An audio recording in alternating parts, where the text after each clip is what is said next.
संघाचे महायुतीचे उमेदवार माननीय बाबूरावजी कदम यांच्या प्रचार सभेसाठी व्यासपीठावरती उपस्थित या विधानसभा मतदारसंघाचे कार्यसम्राट आमदार माननीय तानाजीराव रुपकुळे साहेब ज्यांनी आता आपल्याला मार्गदर्शन केलं ते शिवसेनेचे ज्येष्ठ नेते माननीय आनंदरावजी अडसूळ साहेब व्यासपीठावरती उपस्थित माजी आमदार आणि आमच्या सर्वांचे ज्येष्ठ नेते रामराव रुपकुळे साहेब माझे सहकारी मित्र माननीय शिवदास बेळगरजी माननीय के शिंदे साहेब माननीय प्रकाश नाईक साहेब माननीय दिनकररावजी गोखले सभापती माननीय अशोकजी ठेंगीर पुरुषोत्तमजी गडदे शंकर बोर्डे रामप्रसाद घुगे हेमंत राठोड विकास शिंदे रेखाताई देवगाते नारायण खेडेकर सतीश खाडे गंगाराम अनागरे आणि उपस्थित सर्व वडीलधारी मंडळी युवा मित्र आज या सभेसाठी उपस्थित आहात. लोकशाहीमध्ये संसद हे सर्वोच्च मंदिर आहे. अखंड जगाच्या समोर भारताच्या लोकशाहीचा एक आदर्श आहे. काल डॉक्टर बाबासाहेब आंबेडकर साहेबांची जयंती झाली. डॉक्टर बाबासाहेबांनी या देशाला संविधान दिलं. संविधान आहे म्हणून लोकशाही आहे, लोकशाही आहे म्हणून निवडणुका होत आहेत.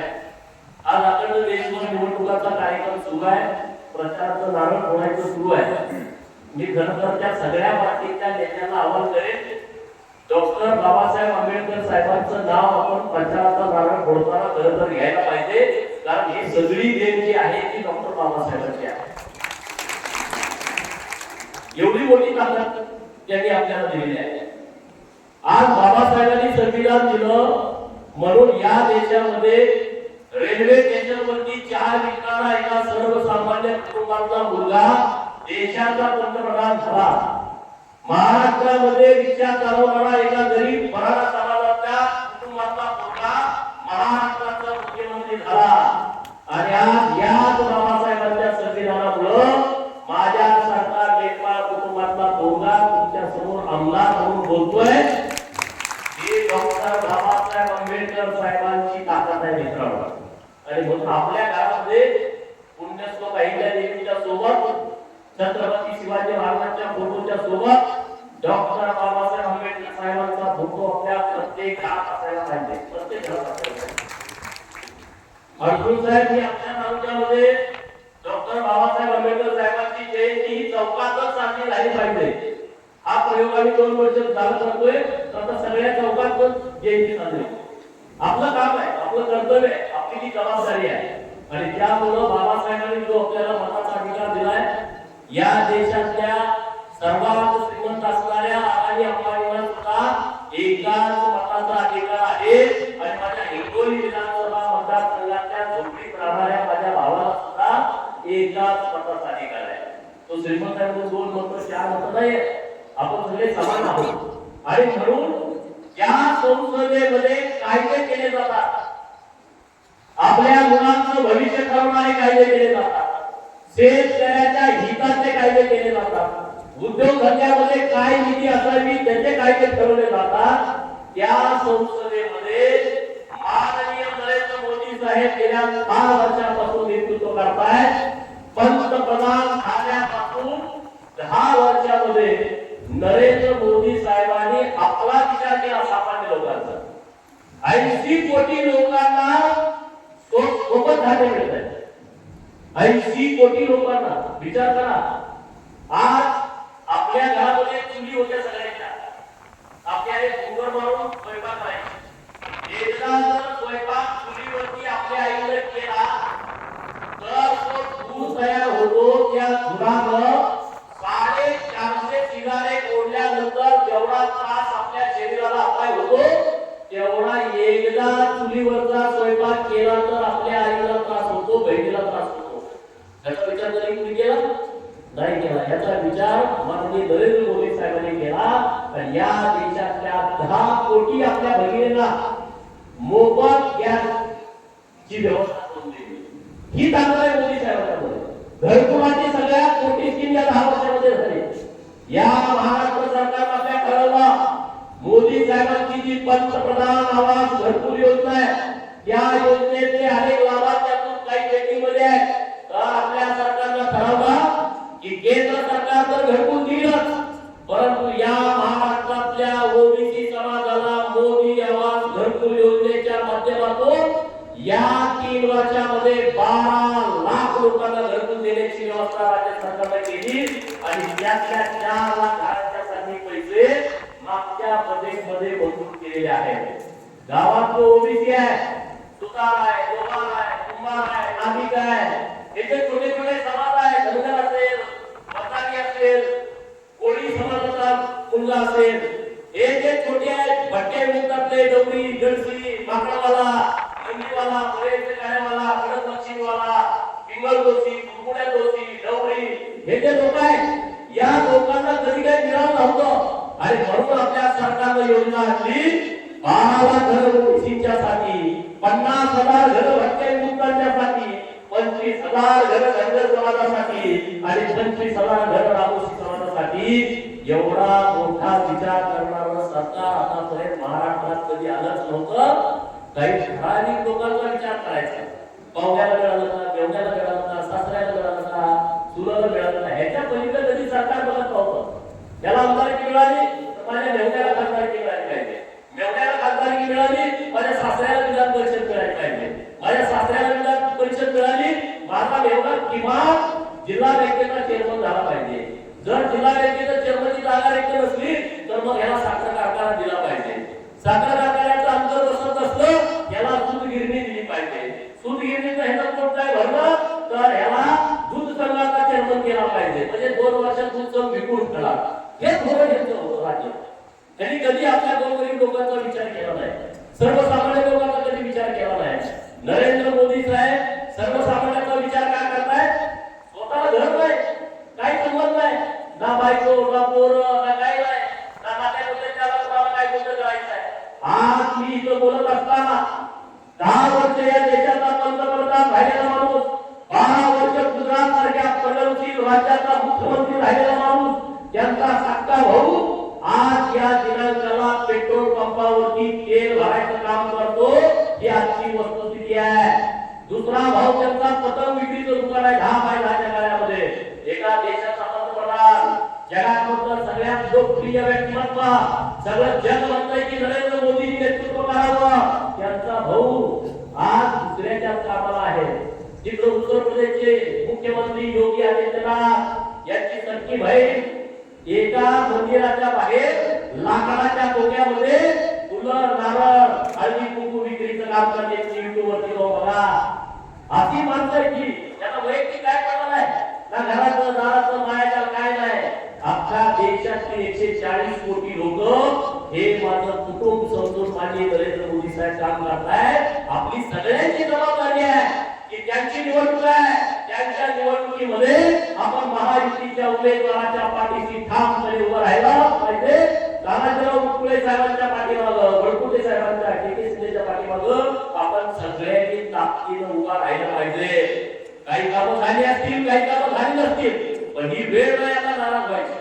ही वेळ आहे आपल्या राष्ट्राचा विचार करण्याची, ही वेळ आहे भारताची मान उंच करण्याची, ही वेळ आहे भारताचं पुढच्या 50 वर्षाचं भविष्य ठरवण्याची. आणि म्हणून नरेंद्र मोदी साहेब तिसऱ्यांदा आपल्याला या देशाच्या पंतप्रधान पदावरती बसवायची जबाबदारी आपली आहे. एक उदाहरण तुम्हाला सांगतो, एक उदाहरण. एमबीबीएस ऍडमिशन घ्यायचं किती अवघड काम आहे. कुणाच्या घरात मुलगा आहे मेडिकलला, बीएमएस, बीएचएमएस, एमबीबीएस, एमबीबीएसचं, बीएमएसचं, बीएचएमएस आणि बीडीएस जी मुलं आपली डॉक्टर होतात. मी आता हिंगोलीतून आलो, तिथं मस्के डॉक्टर आणि देवकर डॉक्टर भेटले, त्यांच्या दवाखान्यात जाऊन आलो. जर तुम्हाला मेरिट वरून ऍडमिशन मिळालं नाही तर एमबीबीएसला ऍडमिशन घ्यायला किमान 1 कोटी रुपये लागायचे. किती? किमान 1 कोटी रुपये. आपली भरायची आपण भरू शकतो का? नरेंद्र मोदी साहेबांनी धाडस केला, या देशातल्या मेडिकल कॉलेजच्या चेअरमनच्या विरोधामध्ये जायचं कुणी धाडस करत नव्हतं. मेडिकल कॉलेजचा चेअरमन 100, 200, 500 कोटी मिळवून मारून त्याच्या विरोधात कोण जाईल? कुणी गेलं नाही. नरेंद्र मोदी साहेबांनी मेडिकल ऍडमिशनचं धोरण बदललं. आज तुम्हाला तुमच्या मेरिटनुसार ऍडमिशन मिळतं. एक ही सीट त्यांनी चेअरमनकडे ठेवली नाही, कोटी रुपये घेऊन भरायची. आपली गरीबाची पोरं डायरेक्ट तिथे ऍडमिशन घेऊ शकतात आणि त्याची फी किती आहे प्रत्येक कॉलेजची ते त्यांनी ठरवून ठेवलंय. 1 रुपयाचा भारताच्या होत नाही. असं कधी झालं होतं? असं कधी झालं नव्हतं मित्रांनो. आता दवाखान्याच्या बाबतीमध्ये एम्स हॉस्पिटलला आज जी गेल्या 1947 ते 2014 पर्यंत जेवढी एम्स हॉस्पिटल होती तेवढी त्याच्या दुप्पट हॉस्पिटल आता उभा केली. मित्रांनो, विमानतळ जेवढी होती त्याच्या दुप्पट विमानतळ आता या 10 वर्षामध्ये तयार केली. जेवढे युनिव्हर्सिटी होत्या त्याच्या दुप्पट युनिव्हर्सिटी त्यांनी या 10 वर्षामध्ये तयार केल्या. आपल्या महाराष्ट्रामध्ये किमान 16 MBBS ची सरकारी मेडिकल कॉलेज झाले. महाराष्ट्रातली अवस्था या 10 वर्षामध्ये इतकी मोठी ताकद आणि जुनी जी मेडिकल कॉलेज होती त्याच्या शिका वाढवल्या गेली, 100 त्या 200 केल्या. हे एवढी मोठी क्रांती आहे. आज रस्त्याची तुमची रस्त्याची सगळी परिस्थिती बघता, पाण्याची परिस्थिती बघता. निपुणे साहेबांच्या बरोबर या हिंगोली लोकसभा मतदारसंघातला दुष्काळ हटवण्यासाठी जी काही ताकद सरकारकडे लावावी लागेल ती सगळी ताकद आम्ही लावणार आहोत आणि हिंगोली लोकसभा मतदारसंघातला दुष्काळ कायमचा संपला पाहिजे, दुष्काळाचा कलम कायम संपला पाहिजे, यासाठी आम्ही सगळेजण काम करू. आणि मी तुम्हाला विश्वासाने सांगतो, देवेंद्र फडणवीस नावाचा एक बुद्धिमान निष्कलंक चारित्र्य संपन्न ज्या माणसाला या महाराष्ट्राची नस व्हायचं आहे. मराठवाड्याचा प्रश्न काय आहे, विदर्भाचा प्रश्न काय आहे, पश्चिम महाराष्ट्रातल्या काय अडचणी आहेत, कोकणातल्या लोकांचे काय प्रश्न आहेत, मुंबई आणि विदर्भ आणि खानदेशात काय चालू आहे, याची सगळी जाण असणारा हे नेतृत्व आहे. आणि ती सुद्धा दुष्काळी पट्ट्यातला कार्यकर्ता आहे. माझ्या राजकारणाची सुरुवात हे माझ्या तालुक्यातल्या शेतकऱ्यांना शेतीचं पाणी द्या, जनावरांना चारा द्या, जनावरांना चारा छावण्या द्या, याचं आमचं नेतृत्व उभं राहिलं. 2014 पूर्वी आम्ही आमच्या तालुक्यातल्या लोकांना बरोबर घेऊन आंदोलन करायचो की आमच्या शेतीला पाणी द्या, पिण्यासाठी टँकर द्या, जनावरांना चारा छावणी द्या. आज परिस्थिती बदलली. आता आमची लोक आमच्याकडे येणारे आम्हाला म्हणतात ऊस तोडीसाठी कारखान्याची टोळी द्या. हा फरक आहे मागच्या सरकारमध्ये आणि आपल्या सरकारमध्ये. ही परिस्थिती आपल्या इथं सुद्धा काढल्याशिवाय राहणार नाही. कारण 140 सिंचन प्रकल्प राज्य सरकारच्या माध्यमातून आता परिपूर्णत्वा करत आले. 140 कोटीच्या वरची रक्कम दिलेली आहे. आणि त्यामुळं आपले जे असे विषय आहेत ते सुद्धा विषय मार्गी लावून उदय सामंत साहेब मागच्या सभेमध्ये होते. मी तिथं त्यांना विनंती केली, काय विनंती केली की जे धरणाच्या बाजूला गाव आहे 70 गावं आमची धरणामध्ये गेली, लोक सगळी उकळाने झाली, मोठमोठ्या चांगल्या जमिनी होत्या, सुपीक जमिनी त्या आमच्या धरणात गेल्या. परंतु त्यातून आम्हाला काय फायदा झाला आहे तर त्याच्यासाठी विकास सिंचन योजना झाली पाहिजे. आणि त्यांनी मला शब्द दिला की आचारसंहिता झाल्यानंतर माननीय मुख्यमंत्री आणि उपमुख्यमंत्री महोदय यांच्या सोबत बसू आणि तो विषय आपण सगळं मार्गी लावू, अशा पद्धतीने मागच्या सभेत दिला आहे. दुसरा विषय ते उद्योग खात्याचे मंत्री आहेत आणि म्हणून मी त्याला विनंती केली की हिंगोलीला एमआयडीसी आहे, 50 छोटे छोटे कारखाने तिथं सुरू आहेत. तिकडे गडमुलीला नव्याला त्यांनी एमआयडीसीला मंजुरी दिली आहे, वसमतला एमआयडीसी आहे, तिथं 5-6 कारखाने चालू आहे. आणि म्हणून मुनकुळे साहेबांनी आणि आम्ही त्यांच्याकडे विनंती केली की एक मोठा असा प्रोजेक्ट आम्हाला हिंगोलीसाठी द्या की ज्यामध्ये 5 ते 10,000 पोरांना एका वेळेस काम मिळेल आणि ती इंटरनॅशनल कंपनी असेल असा एखादा प्रोजेक्ट तुम्ही आमच्या जिल्ह्याला द्या, त्याशिवाय आमच्या मुलाच्या हाताला काम मिळणार नाही. मी तुम्हाला विश्वासाने सांगतो की असे नवीन नवीन प्रयोग आपण या महायुतीच्या नेतृत्वात महायुतीच्या माध्यमातून आपण निश्चितपणे करू. त्याबद्दल तुम्ही चिंता करू नका. आज मोदी साहेबांना मतदान करण्यासाठी आपला खाता तिथं असला पाहिजे ना. ज्या दिवशी तिसऱ्यांदा मोदी साहेब शपथविधी घेतील तेव्हा हिंगोलीचा खाता तिथं पाहिजे की नको, विरोध करायला पाहिजे, कुठल्या बाजूला पाहिजे. हिंगोलीचा आमदार मोदी साहेबांच्या बाजूने मतदान करणारा पाहिजे का विरोधात मतदान देणार? मोदी साहेबांच्या बाजूने मतदान देणार. कारण काँग्रेस आणि भाजप यामध्ये प्रचंड तफावत आहे. एका वाक्यात सांगायचं झालं तर काँग्रेस आणि भाजपमध्ये काय तफावत आहे तर मी तुम्हाला सांगेन की काँग्रेस पक्ष आणि भारतीय जनता पार्टी अशी विचारधारा आहे, असा पक्ष आहे की जर कुणी आपल्या देशाकडे वाकड्या नजरेने बघितलं कुठल्या अतिरेक्याला तर त्या अतिरेक्याला पाकिस्तानमध्ये घुसून रात्री 3 वाजता मारणारी पार्टी म्हणजे भारतीय जनता पार्टी. आणि दुसऱ्या बाजूला संसदेवरती हल्ला करणाऱ्या अतिरेक्याला जामीन मिळायला पाहिजे म्हणून पहाटे 3 वाजता दिल्लीच्या सुप्रीम कोर्टाला उठवणारी ही म्हणजे काँग्रेस पार्टी. त्या फरक आहे दोन्हीमध्ये. यामध्ये तुम्ही ठरवा कुणाच्या बाजूला जायचं. ही नेमकी बाजू कुणाची घेतात? चीनची बाजू घेतात. त्यातले काही नेते मंडळी अरे लाजा वाटला पाहिजे. चीन खंडित करत होतं या लोकांना. चीन आपला नंबर 1चा शत्रू आहे आणि आज मोदी साहेबांच्या नेतृत्वात चीनचा हिला बघण्याचं धाडस सुद्धा नाही आहे. डोळं सुद्धा वाटून बघू शकत नाही. इतकी क्षमता आता भारतामध्ये तयार झालेले आहे. हे नेतृत्व असल्यामुळं. नाहीतर काय तुम्ही बघितलं मागच्या 4 महिन्यापूर्वी मोदी साहेब लक्षद्वीपला गेले होते.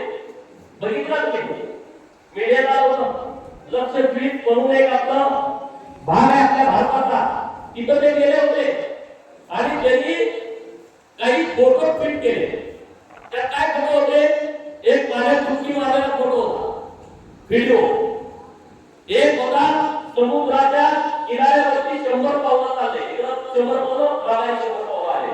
आणि तिसरा फोटो काय होता? खुर्चीवरती पायावर पाय टाकून बसलेले. 3 फोटो म्हणजे त्यातले 2 फोटो एक व्हिडिओ नुसता ट्विट केला. ते काय बोलले पण नाही कुणाच्या विरोधात. तिकडं मालदीवच्या सगळ्या बट्ट्या फिजा सगळ्या उडल्या. मालदीव सारखा देश अडचणीत आला. तिथं 3 मंत्र्यांचे राजीनामे झाले. किती? मालदीव देशामध्ये 3 मंत्र्यांनी राजीनामे दिले. लोक म्हणते आता मालदीवला जायचं नाही. मालदीव चीनशी दोस्ती करतोय आणि भारताला विरोध करतोय. मोदी साहेबांनी इकडे फोटो टाकले. लोकांच्या लक्षात आलं की मोदी साहेबांना काय करायचं आहे. लोकांनी मालदीवला जाणं बंद केलं. 40% तुमच्या अर्थव्यवस्थेवरती फक्त भारताचा पर्यटन जात आहे म्हणून तिथं परिणाम झाला. हीच मग मोदी साहेबांच्या मध्ये आहे. ही शक्ती मोदी साहेबांच्या मध्ये आहे. आणि त्यामुळे आपले काँग्रेसवाले, उभाटावाले, समाजवादी पार्टी, बसपा पार्टी हे सगळे जे लालू प्रसादाची राष्ट्रीय जनता दल, तिकडे केजरीवाल यांमध्ये त्याची आम आदमी पार्टी हे सगळी लोक मोदी साहेबांना विरोध करतायत. मोदी साहेब नको, मोदी साहेब नको, मोदी साहेब नको. याची चिंता आपल्याला पाहिजे असतं. आपण चिंता ती केली पाहिजे की चीन सारख्या राष्ट्राला वाटतंय की भारतामध्ये नरेंद्र मोदी साहेबांचं तिसऱ्यांदा सरकार आलं नाही पाहिजे. पाकिस्तानला वाटतंय भारतामध्ये नरेंद्र मोदी साहेबांचं तिसऱ्यांदा सरकार आलं नाही पाहिजे. याची काळजी या महाराष्ट्रातल्या या देशातल्या सूक्ष्म नागरिकांनी केली पाहिजे. जर शत्रू राष्ट्र म्हणत असेल की भारतामध्ये मोदी साहेब पंतप्रधान नको तर याचा अर्थ असा होतो भारत हा फक्त आणि फक्त नरेंद्र मोदींच्या हातामध्ये सुरक्षित आहे. हेच भारताला पुढे घेऊन जाऊ शकतात. हे शत्रू राष्ट्राच्या बोलण्यावरून आपल्या लक्षात येते. आणि म्हणून तुम्ही मित्रांनो या सगळ्या विषयामध्ये सिरियसली जावा. मुकुळे साहेबांनी सांगितलं की मला 95,000 मतं पडली होती पण मला आता 1,15,00,000 मतं पाहिजे. हे मतदार म्हणजे मोदी साहेबांना मतदार आहे. बाबूरावांना तुम्ही मतदार द्या ते मोदी साहेबांना ऍक्टिव्हिटी करणार आहे. आणि त्यामुळं हे जे सगळे प्रकल्प आहेत ते जर पूर्ण करायचे असतील तर आपल्याला राज्यामध्ये आणि केंद्रामध्ये आपली सत्ता पाहिजे. मित्रांनो हा विषय आपण नीटपणे समजून घेतला पाहिजे. हा जर विषय आपण नीटपणे समजून घेतला नाही तर आपली फार मोठी पुढे अडचण होईल. हे सगळे साहेब घ्यायला पाहायला लागलेले आहेत. इंडिया आघाडीमध्ये ताळमेळ नाही, त्यांच्याकडे नेता नाही, पंतप्रधान कुणाला करायचं याच्यावरती त्यांचं नक्की करत नाही. पहिल्यांदा सगळे एक आलेले मनानं सगळी लोक विस्कटली. त्यामुळे त्यांच्याकडे विजन नाही, त्यांच्याकडे कल्पना नाही. त्या कल्पना सत्यात आणण्यासाठी त्यांच्याकडे कुठलाही रोडमॅप तयार केलेला नाही. आणि म्हणून तुम्हाला सगळ्यांना माझी विनंती आहे, इथला धनगर समाज असेल, इथला ओबीसी असेल, इथला मायनॉर ओबीसी असेल, इथला गरीब मराठा समाज असेल, इथला आदिवासी समाज असेल, तर तुम्हाला सगळ्यांना माझी विनंती आहे, हे आपलं काही गावचं इलेक्शन नाही, हे काही सोसायटीचं इलेक्शन नाही, हे काही संघाचं इलेक्शन नाही. हे राष्ट्राच्या हिताचं इलेक्शन आहे आणि त्यामुळे आपण सगळ्यांनी या गोष्टीकडे खूप सिरियसली बघण्याची आवश्यकता आहे. जी लोक आपल्या विरोधामध्ये प्रचार करतायत, विरोधामध्ये काम करतायत, त्या लोकांना जर आपण सांगितलं पाहिजे. काय सांगितलं पाहिजे? मोदी साहेबांनी एक विषय हातामध्ये आणला. काय आणला की या देशातल्या ऊसाच्या शेतकऱ्याला भाव कसा वाढवू शकतो, तर त्यासाठी इथेनॉल तयार केलं पाहिजे. इथेनॉलचा वापर काय करायचा, तर ते काही प्रमाणामध्ये पेट्रोलमध्ये मिक्स करायचं. देशामध्ये त्यांनी पॉलिसी आणली आणि या वर्षी इथेनॉल पेट्रोलमध्ये इतकं मिक्स केलं की 44,000 कोटी रुपये जे पैसे आपले परकीय चलन म्हणून पेट्रोलसाठी जाणार होते ते 44,000 कोटी रुपये वाचले आणि मग ते 44,000 कोटी रुपये या देशाच्या शेतकऱ्याच्या खात्यावरती 3 महिन्याला 2,000 रुपये अशा पद्धतीने तुमच्या खात्यावरती पाठवण्याची व्यवस्था केंद्र सरकारच्या माध्यमातून केली आहे. त्याचे नवीन आता त्यांनी सगळं सोलरवरती घ्यायचं ठरवलंय आणि सोलरवरती जर सगळं आलं आता घ्यायचं राहिला की पूर्ण देशामध्ये शेतीची लाईट, घराची लाईट सोलरवरती आणायची. जर तुम्हाला सोलरवरती सगळी घराची आणि शेतीची व्यवस्था केली तर तुम्हाला 1 रुपयाचं बिल येणार नाही. तरी बघा आम्ही वीज बिल मागतो, कसं करणार, त्याला काहीतरी आयडिया पाहिजे. महाराष्ट्रामध्ये आता स्कीम सुरू आहे केंद्र सरकारने राज्य सरकारच्या माध्यमातून. काय स्कीम आहे?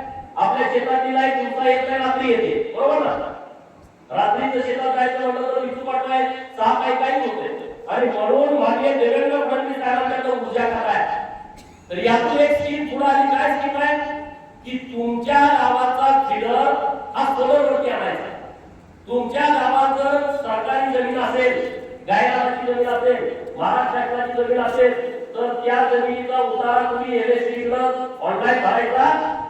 एमएससीबीचे अधिकारी सगळे येणार आणि तुमच्या गावचा सगळा लोड चेक करणार, किती तुम्हाला सौर ऊर्जेची गरज आहे, त्याच्यासाठी जमीन किती लागणार. जर तुमच्याकडे सरकारी जमीन उपलब्ध नसेल तर आपले शेतकरी पडीक जमीन भाड्याने सरकारला देऊ शकतात. त्याला सरकार एकरी 50,000 रुपये वर्षाला भाडं देते मुकल्या जागेला. त्यातले सोलर प्लांट बसवणार आणि तुमच्या गावची लाईट तुमच्या गावात तयार होणार. तिकडे धरणावर तयार झाली, तिकडे पाऊस पडला नाही, काय टेन्शन नाही. आपल्या गावाची लाईट आपल्या गावात तयार होणार. मला वाटतं या वर्षी किमान 40% महाराष्ट्रातल्या लोकांनी गाव झालेली जमिनीचे सगळी कागदपत्र पूर्तता केलेली आहे. जवळपास 8,000 कोटीची टेंडर या वर्षी झालेली आहे की काही टक्के गावं आपल्याला या 4 महिन्यामध्ये त्यांच्या गावात सोलरवरती लाईट तयार केलेली दिसतील. ही व्यवस्था आपल्या सरकारमध्ये आहे. ते कधी कुठे केलं तर सांगा, ते कुठे केलं नव्हतं. शरद पवार हा सगळ्यांचा मास्टर माणूस. या डोक्यामध्ये ते फक्त खायचे धंदे, दुसरं काय नाही. कारखान्याच्या अनुदान खावा, परत कारखाना कर्ज गेला नुकसाना, परत सरकार म्हणा कारखाना अडचणीत आलाय, शेतकरी अडचणीत आला, सभासद अडचणीत आला, परत एक 20 कोटी द्या, परत ते खायचं, परत मागायचं. गेली 50 वर्ष हेच उद्योग घ्यायचे सुरू खायचं नाही. शरद पवारांनी स्वतः कुठलाच कारखाना काढला नाही, पण ते स्वतः वर्षे या राज्यातले सगळे कारखाने ढाकलेले, त्यांचा वैयक्तिक एकही कारखाना नाही. सगळ्या शिक्षण संस्था ढाकलेल्या, त्यांची एकही शिक्षण संस्था नाही. पण चेअरमन हे उदाहरणार्थ कर्मवीर भाऊभाऊ पाटील साहेबांनी काढलेली एक शिक्षण संस्था, या राज्यातली सगळ्यात मोठी शिक्षण संस्था आणि त्या संस्थेचा फायदा असा होता, घटना अशी होती की या संस्थेचा अध्यक्ष महाराष्ट्राचा जो मुख्यमंत्री असेल तोच या शिक्षण संस्थेचा पदसिद्ध अध्यक्ष असेल. पवार साहेब या महाराष्ट्राचे मुख्यमंत्री झाले आणि मग त्यांनी घटनाच बदलून टाकली तर हयात शरद पवारच त्या संस्थेचा अध्यक्ष राहील अशी व्यवस्था त्यांनी करून घेतली. की अशी लोक आपल्याला काय देणार नाही, काही देणार नाही. आणि त्यामुळे त्या लोकांच्याकडं काहीतरी करण्याची क्षमता आहे, काहीतरी करण्याचा प्रामाणिकपणा आहे. तो महायुतीच्या सरकारमध्ये आहे. आता एकनाथ शिंदे साहेब सरकारमध्ये रात्रंदिवस काम करतोय. एवढा मुख्यमंत्री माणूस कोण जाय त्याला भेटतोय, कुणालाही काम सांगा ते लगेच एका घरात काम करतात. एक सक्षम माणूस तुमच्या पाठीमागे आहे. या विभागातले मुकुळे साहेब जेवढे प्रश्न प्रलंबित आहेत आपण एकमेकांना जाऊन भेटू सगळे जण. निश्चितपणे आता हीच वेळ आहे की सगळे प्रश्न मिटवण्याची शक्ती ही या सरकारमध्ये आहे. तुम्ही अजिबात चिंता करू नका. अरे आम्ही तर किती कामं आम्ही एक नुसतं काम सरकार मागत होतो, काय आंदोलन करायचो आम्ही, काय आंदोलन, पुण्यश्लोक अहिल्यादेवी होळकर यांची जयंती सरकारनं साजरी करावी. त्याला काय बजेट लागतं, त्याला काय मोठा काही निर्णय घ्यायचा आहे, काय नाही, 4 ओळींचं पत्र काढायचं सरकारनं की 31 मेला सर्व शासकीय कार्यालयामध्ये पुण्यश्लोक अहिल्यादेवीची जयंती सरकारनं साजरी करावी. नाही केलं, हे देवेंद्र फडणवीस साहेबांनी केलं. क्रांती सूर्य बिरसा मुंडा यांची जयंती सरकारनं साजरी करावी, हे आपल्या सरकारनं केलं. राजे उमाजीबाई यांची जयंती सरकारनं साजरी करावी, हे आपल्या सरकारनं केलं. हे सगळ्या लोकांना बरोबर घेऊन काम करणारं सरकार आहे मित्रांनो. त्याचा सगळा आपण नीटपणे विचार केला पाहिजे. आता अहमदनगरचं नामांतरण करावं अशी मागणी मी केली होती. 1 वर्षाच्या आतमध्ये राज्याचे मुख्यमंत्री एकनाथ शिंदे आणि देवेंद्र फडणवीस साहेब मुख्यमंत्री महाराष्ट्राचे त्यांनी 1 वर्षाच्या आतमध्ये मागणी केल्याच्या नंतर अहमदनगरचं नाव बदलून पुण्यश्लोक अहिल्यादेवी नगर करावं असा कॅबिनेटमध्ये निर्णय केला. अरे अभिमानाची गोष्ट आहे, या सोप्या गोष्टी नाही आहेत, एवढं सहज होणाऱ्या गोष्टी नाही. मराठवाडा विद्यापीठाचं नाव बदलावं म्हणून कितीतरी वर्ष आंदोलन सुरू होतं, आता मराठवाड्यामध्ये आंदोलन सुरू होतं, अनेक भगिनींच्या वरती बलात्कार झाले, अनेक घरं झाली, अनेक मर्डर झाले, तेव्हा महामानव डॉक्टर बाबासाहेबांचं नाव मराठवाडा विद्यापीठाला दिला. सोलापूरच्या विद्यापीठाला पुण्यश्लोक अहिल्यादेवीचं नाव द्या ही आपली मागणी होती 2004 सालापासून. परंतु देवेंद्र फडणवीस साहेब मुख्यमंत्री असताना या महाराष्ट्रामध्ये अखेरचा लढा धनगर आरक्षणाचा हा जो आंदोलन आपण केलं त्याचं एक यश होतं. सोलापूरच्या विद्यापीठाला पुण्यश्लोक अहिल्यादेवी होळकर सोलापूर विद्यापीठ हे तत्कालीन सरकारनं नाव दिलं मित्रांनो. याच्याकडे किंमत कळत नाही. अरे मला इतर फोन येतात, या चौकात आम्ही झेंडा लावला, मारामाऱ्या सुरू झाल्या, या चौकामध्ये अहिल्यादेवीचा पुतळा लावला, आता पोलिसांची गाडी आली, तिथं बाबासाहेबांचा पुतळा लावला, तिथं आता वादळ सुरू झालंय. एवढे सोपे गोष्टी नाहीत. माननीय नरेंद्र मोदी साहेबांनी काशी विश्वेश्वराच्या मंदिराचा कॉरिडॉर डेव्हलप केला आणि काशी विश्वेश्वराच्या मंदिराच्या प्रांगणामध्ये 4 पुतळे बसवले. त्यातला पहिला पुतळा कुठला आहे का, पुण्यश्लोक अहिल्यादेवी होळकरांचा काशी विश्वेश्वराच्या मंदिराच्या प्रांगणात का बसवला, कारण 1770 ला पुण्यश्लोक अहिल्यादेवी होळकरांनी या मंदिराचा जीर्णोद्धार केला होता. त्याच्यापूर्वी 1607 ला शंकराचार्यांनी त्या मंदिराचा जीर्णोद्धार केला होता. शंकराचार्यांनी जीर्णोद्धार केल्याच्या नंतर सुद्धा हे मंदिर बांधलं, उद्ध्वस्त केलं, अहिल्यादेवीने ते मंदिर बांधलं. आणि म्हणून नरेंद्र मोदी साहेबांना धन्यवाद देण्याची ही वेळ आली मित्रांनो. सोपं काम नाही आहे. आता प्रभू रामचंद्राचं मंदिर तयार झालं. 22 जानेवारीला प्रभू रामचंद्राच्या मंदिराचा लोकार्पण झाला. आणि आनंदाची गोष्ट की या राम मंदिराच्या प्रांगणात पुण्यश्लोक अहिल्यादेवी होळकरांचं मंदिराचं काम सुरू आहे. आणि राम मंदिराच्या प्रांगणामध्ये प्रभू रामचंद्राचं मंदिर म्हणजे आता जगात नंबर 1 ला आहे, जगात नंबर 1 ला. या मंदिराच्या प्रांगणामध्ये पुण्यश्लोक अहिल्यादेवीचं आता तिथं मंदिर उभा राहत आहे. आम्हाला अभिमानाची गोष्ट आहे. या सोप्यासाठी गोष्टी नाही, बाकीचे काही विषय असतील आपण निश्चितपणे मांडली लावू. या महाराष्ट्रामध्ये पुण्यश्लोक अहिल्यादेवीच्या नावानं फेरीची योजना सुरू आहे. अहिल्यादेवीच्या नावानं या महाराष्ट्रामध्ये माननीय गिरीश महाराज साहेबांनी महाराष्ट्रात जेवढी तीर्थक्षेत्र बहची मंदिर आहे, तीर्थक्षेत्र बहची मंदिर, प्रत्येक मंदिराला 5 कोटी रुपये द्यायची व्यवस्था केली. आणि ते पुण्यश्लोक अहिल्यादेवीच्या नावानं मंदिराचा जीर्णोद्धारचा कार्यक्रम शासन हातामध्ये घेताय. आणि त्यासाठी 2100 कोटी रुपये यावर्षी आता 10 म्हणजे पोलीस आहे, 5 च्या ऐवजी 10 हे पण चालू आहे. त्यामुळे तुम्ही चिंता करू नका, सगळ्यांना बरोबर घेऊन आपल्याला पुढे जायचं आहे. आता वळकुटे साहेबांनी तुम्हाला ज्या योजना आहेत त्या योजनांची तुम्हाला माहिती दिली. मेघपाळाचा प्रश्न गंभीर आहे. मेघपाळाच्या प्रश्नावरती सातत्यानं सरकारने आमचं म्हणणं मांडतोय. ही आचारसंहिता झाल्यानंतर सरकारला विनंती करणार आहे की मेघपाळाच्या चाऱ्याचा प्रश्न कायमस्वरूपी निकाली काढा.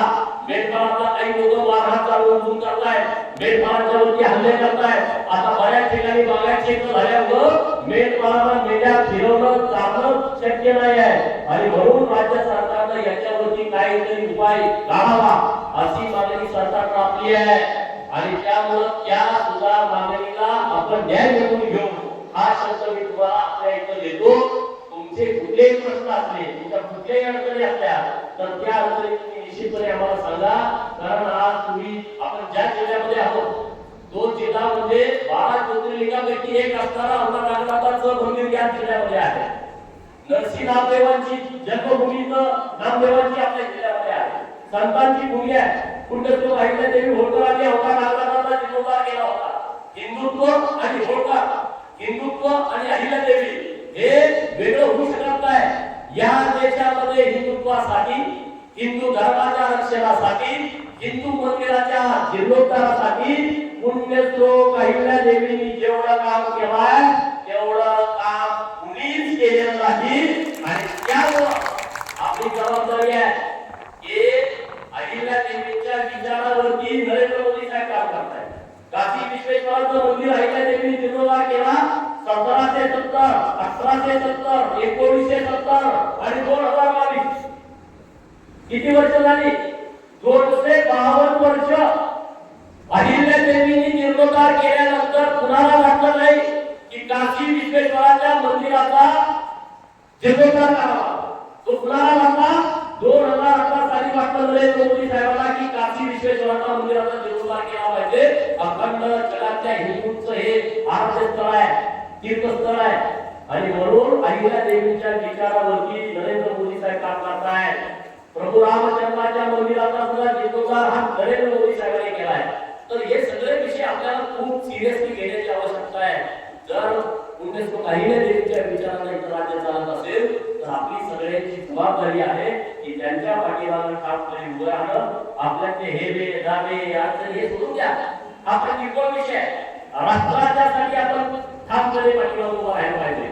कारण हिंदुस्थानासाठी होळकरांनी जे काम केलं आहे, छत्रपती शिवाजी महाराजांनी जे हिंदवी स्वराज्य स्थापन केला, छत्रपती शिवाजी महाराजांनी जे हिंदवी स्वराज्य स्थापन करताना जी त्यांची भावना होती, ही भावना छत्रपती शिवाजी महाराजांच्या नंतर काही मोजक्या लोकांनी काम पुढे नेलं. त्यामध्ये मल्हारराव होळकरांचं नाव अग्रक्रमाने येतं की त्यांनी छत्रपती शिवाजी महाराजांच्या स्वराज्याची भगवी पताका पहिल्यांदा खांद्यावरती घेतली. आपली जबाबदारी मोठी आहे. चिंता करू नका.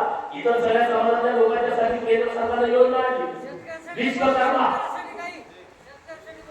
विश्वकर्मा नावाची योजना आणली. विश्वकर्मामध्ये काय 1 लाख रुपये तुम्हाला कर्ज मिळणार आहे. कुणाला?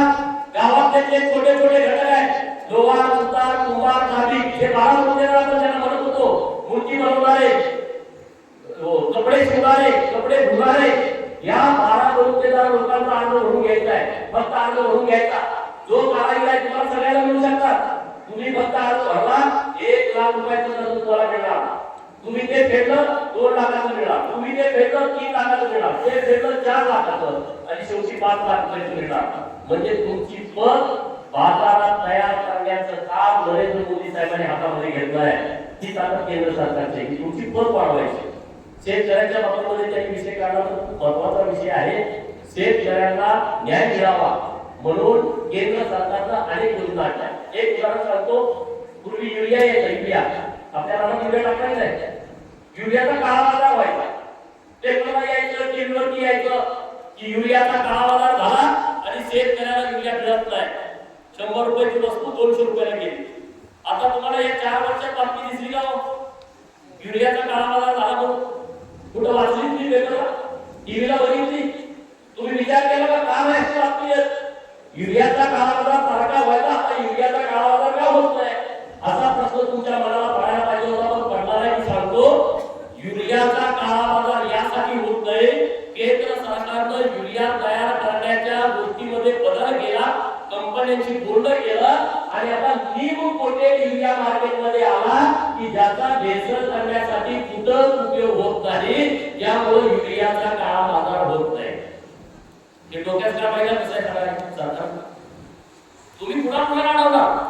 सगळे चोर झाल्यानंतर पुन्हा अडवणार आणि म्हणून आता नीम कोटेड युरिया आला, आता काळा बाजार होणार नाही.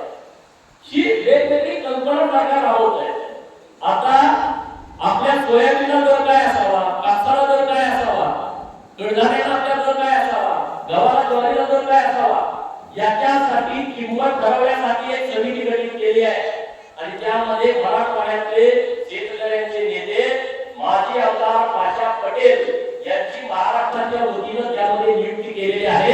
शेतकरी भावांनो, माझ्या काळजी करू नका. की केंद्र सरकार येत्या काही काळामध्ये या शेतकऱ्यांच्या शेतीच्या भावाला योग्य भाव मिळाला पाहिजे मालाला, त्यासाठी एक चांगलं धोरण आणतोय. तुम्ही चिंता करायची गरज नाही. निश्चितपणे सरकार तुमच्या पाठीशी ठामपणे उभा आहे. एवढंच या निमित्तानं बोलतो. माननीय मुकुळे साहेब, माननीय गुडकुटे साहेब, माननीय पीके शेटे साहेब आणि अन्य मान्यवर मंडळी व्यासपीठावरती आहेत. आमची लोक तुमच्या पाठीमागे ठामपणे उभं राहतील. अजिबात चिंता करू नका. तुम्ही मला सभापती वगैरे आमच्या मंडळीला केलं, सभापती साहेब इथं आहेत, त्याचाही काम करण्याची तुम्ही संधी दिली, तर इथून पुढे सुद्धा आमच्या लोकांना, छोट्या छोट्या समाजातल्या लोकांना जास्तीत जास्त प्रतिनिधित्व मिळावं यासाठी तुम्ही निश्चितपणे विचार करताय. अशा पद्धतीने विचार तुम्ही पुढे कराल. आम्ही सगळे ताकदीनं लोकसभेच्या निवडणुकीमध्ये आम्ही तुमच्या सोबत उभा राहतोय. अजिबात चिंता करू नका. तुम्हालाही माझी विनंती आहे, तुम्हालाही माझं आव्हान आहे की विरोधी लोकांचं कुणाचं ऐकत न बसता आपण आपल्या सगळ्या बहुजन समाजाच्या लोकांना सांगा की आपण मोदी साहेबांच्या पाठीमागं, महायुतीच्या मागं, एकनाथ शिंदे साहेब, देवेंद्र फडणवीस साहेबांच्या पाठीमागं आपण सगळ्यांनी काम करून बोलायला पाहिजे आणि आपल्या प्रश्नाची सोडवणूक करण्याची जबाबदारी आमची आहे ना. मला लोकप्रतिनिधी म्हणून तुम्ही पाठवलंय, तुमच्या सगळ्यांचं प्रेम होतं म्हणून मला आमदार केलंय. काय मी स्मार्ट दिसतोय म्हणून मला आमदार केलंय. देवेंद्र साहेबांना वाटलं की गोपीचंद यांच्यासाठी काहीतरी काम करू शकतो, समाजाची, बहुजन समाजाची, भटक्या मुलांची पोरं गोपीचंद बरोबर आहे म्हणून मला तिथं नेमलंय. यामुळे माझी जबाबदारी आहे. या महाराष्ट्रामध्ये कुठलाही कसलाही प्रश्न निर्माण झाला तर त्याची सोडवणूक करण्याची जबाबदारी गोपीचंद पडळकरची आहे आणि ते मी नेहमी करतो. सगळ्या समाजाविषयी मी तणाव करतो. सगळ्या कुठल्याही समाज ज्याच्यावरती अन्याय झाला त्याच्याविषयी मी सभागृहामध्ये येऊन करतो. सरकारच्या मागणी केली यावर्षी समाजाला भांडवल मिळलं पाहिजे, वडा समाजाला भांडवल मिळलं पाहिजे, गुरव समाजाला भांडवल मिळलं पाहिजे, महाराष्ट्रात लिंगायत समाज इतका मोठा आहे त्यांना तुम्ही भांडवल मिळलं पाहिजे. सरकारनं हे सगळ्या गोष्टी आमच्या मान्य केल्या आणि महामंडळाची वेगवेगळी स्थापना केली. मित्रांनो, हे सोपे गोष्टी नाहीत. हे राज्य सरकार करत आहे. राज्य सरकार ताकदीनं या सगळ्या बहुजन लोकांचा, गरीब लोकांचा विचार करत आहे. तुमच्या पाठीमागं थांबण्याची राज्य सरकारची मानसिकता आहे आणि त्यामुळे इथून पुढच्या काळामध्ये सुद्धा आपल्या सगळ्या प्रश्नांची सोडवणूक करण्याची जबाबदारी आमची आहे. तुम्हाला सगळ्यांना हात जोडून विनंती आहे की आपले बाबूराव कदम ते आता खूप टीव्हीवरती त्यांचं सगळं गाणं बिणं गाजतंय, तर यांच्या पाठीमागे उभा राहा. एक सर्वसामान्य कुटुंबातला व्यक्ती आहे, ज्याचं वैयक्तिक काही राजकीय त्याला कुठली पार्श्वभूमी नाही. एक सामान्य माणूस दिल्लीमध्ये पाठवण्याची एक नामी संधी तुम्हाला चालू आली आहे, तर त्या संधीचं तुम्ही सोनं करा. त्यांना मोठ्या फरकानं किंवा 2 लाखाच्या फरकानं ही सीट दिल्लीला गेली पाहिजे. यासाठी तुम्ही सगळे ताकदीनं भारतीय जनता पार्टी शिवसेना महायुतीच्या पाठीमागं ठामपणे उभं राहावा. एवढंच या निमित्तानं बोलतो. आमचा मान सन्मान सत्कार केला त्याबद्दल मुकुळे साहेब आणि ते व्यासपीठावरचे सगळे पदाधिकारी, समाजाची सगळी लोक त्यांचं मी मनापासून आभार व्यक्त करतो आणि म्हणतो जय हिंद, जय भारत.